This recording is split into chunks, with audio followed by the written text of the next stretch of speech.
So one of the things that we've learned as we've been here in Nova Scotia, it became apparent that traceability was important. And of course, that's one of our objectives, always being able to trace back to where the food came from. One of the great benefits of farming fish is that you can go back to the roots. When you're purchasing, pay attention to the label. Ask the restaurateur, ask the chef, ask the waiter. Labels such as Ocean Wise, Sea Choice, Seafood Watch. These, of course, are organizations that have done that work for you. See who is paying attention to where the food comes from. It can't just be about food that is cheap anymore. It has to be food that is healthy for us, healthy for your families, and healthy for the environment and the planet.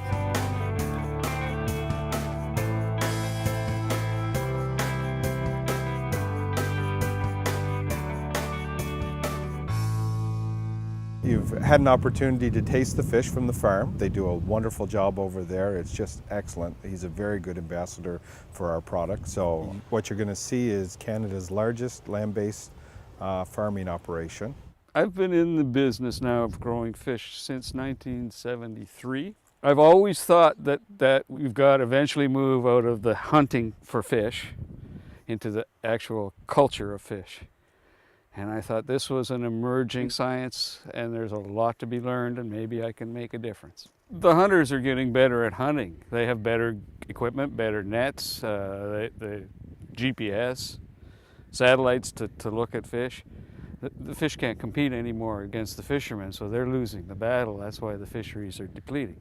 We're moving out of the hunting stage for fish in the ocean now, and we're growing our own. Once you know how to produce food, you can produce excess food, and then you can feed more people from a smaller area, and some people can make a business out of growing food.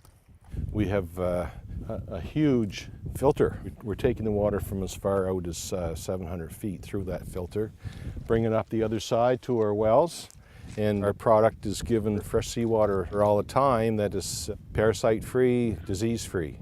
And biosecurity for us is very important. To begin with that, then you can look at trying to be sustainable at that point.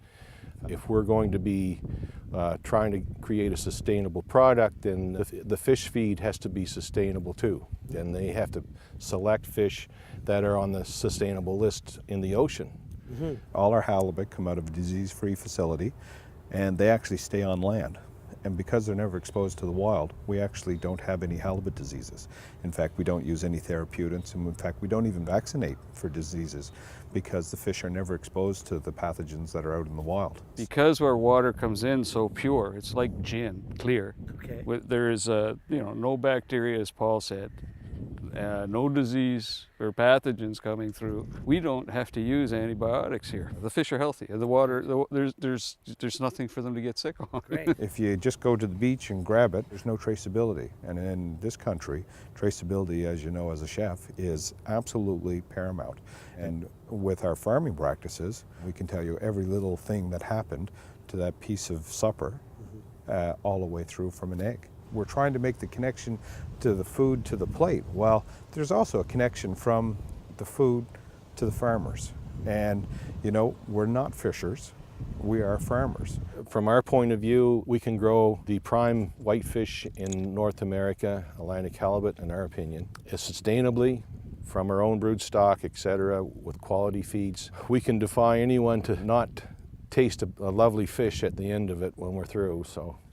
Something I didn't think about and I was amazed by was the fact that they don't use fresh water to raise this livestock. In other farms, of course, you have to feed the actual animal fresh water. Well, that takes away from us, and that's a shortage in today's world, certainly as we grow in population. The other thing that they don't have to do is water the crops to feed the livestock because they eat fish from the ocean and fish scraps, as Paul has explained. So what I get from this is that the less we take from the sea and the more we can eat sustainable food that we can grow on a regular basis and not poach from the sea and not deplete our ecosystem there, that's a good thing. So of course, aquaculture is not just a buzzword, it is the future of our protein farming as far as I can tell. And actually currently 50% of the world's fish protein comes from aquaculture farms.